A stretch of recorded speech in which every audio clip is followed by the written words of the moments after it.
Alhamdulillah, Allahumma sholli wa sallim ala nabiyina Muhammad amma ba'du. Tafsir hadis dari kitab Musnad Ahmad, hadis nomor 19 dengan derajat Hasan li ghairihi yang disahihkan oleh Syekh Shu'aib Al-Arnaud. Imam Ahmad telah menceritakan kepada kami Ali bin Ayyash. Dia berkata telah menceritakan kepada kami Al-Ataf bin Khalid. Dia berkata telah menceritakan kepadaku lelaki dari penduduk Basrah, dari Talha bin Abdullah bin Abdurrahman bin Abi Bakar As-Siddiq. Dia berkata, aku mendengar ayahku menyebutkan bahwa ayahnya mendengar Abu Bakar berkata, aku bertanya kepada Rasulullah SAW, wahai Rasulullah, apakah amalan berdasarkan perkara yang telah ditetapkan atau dengan hal baru? Maka Nabi Muhammad SAW akan tetapi berdasarkan perkara yang telah ditetapkan. Maka hendaklah seorang beribadah yaitu sesuai dengan apa yang telah diajarkan oleh Rasulullah SAW. Maka untuk apa amalan itu, hai Rasulullah? Beliau Nabi Muhammad SAW bersabda, setiap orang dimudahkan beramal sesuai dengan tujuan diciptakannya. Yaitu seseorang akan dimudahkan oleh Allah beramal sesuai dengan tujuan diciptakannya, yaitu untuk beribadah kepada Allah Subhanahu wa taala.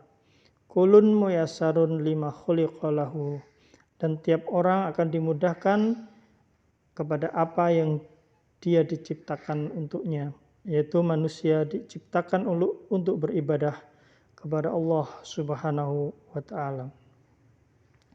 Kemudian di dalam kitab Musnad Ahmad nomor 20 dari Musnad Abu Bakar As-Siddiq, hadis yang sahih disahihkan oleh Shu'aib Al-Arnaud.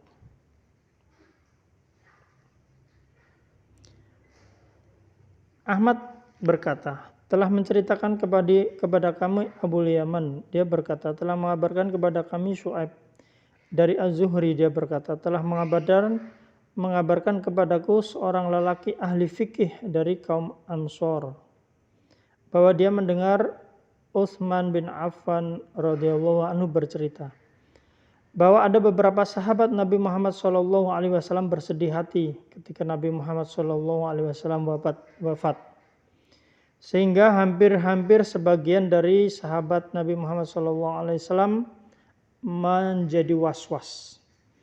Dan Utsman berkata, dan aku termasuk dari mereka. Ketika aku sedang duduk di bawah bayangan salah satu tembok, lewatlah Umar bin Khattab di hadapanku kemudian mengucapkan salam kepadaku. Akan tetapi aku tidak merasa kalau dia lewat dan memberi salam. Maka dia pun berlalu hingga menemui Abu Bakar radhiyallahu anhu. Kemudian dia berkata kepadanya, ada sesuatu yang akan mengejutkanmu. Sesungguhnya aku lewat di hadapan Utsman bin Affan dan memberikan salam kepadanya, akan tetapi dia tidak menjawab salamku. Maka pada masa pemerintahan Abu Bakar datanglah Umar dan Abu Bakar dan keduanya mengucapkan salam kepadaku. Kemudian Abu Bakar berkata, saudaramu Umar telah datang kepadaku dan mengatakan bahwa dia lewat di hadapanmu, kemudian mengucapkan salam, akan tetapi kamu tidak menjawabnya. Maka apa yang menyebabkan kamu melakukan demikian? Maka Utsman bin Affan berkata, aku menjawab, aku tidak melakukannya.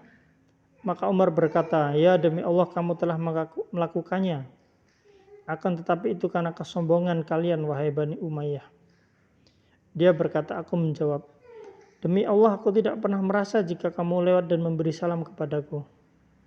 Abu Bakar berkata, Utsman benar. Sungguh kamu telah disibukkan suatu urusan darinya. Maka aku berkata, ya. Umar bertanya, urusan apakah itu?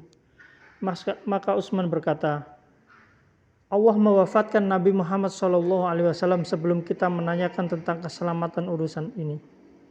Abu Bakar berkata, aku telah menanyakan tentang urusan itu. Dia berkata, maka aku berdiri mendekatinya dan dia berkata kepadanya, demi ayah dan ibuku, engkau lebih berhak terhadapnya.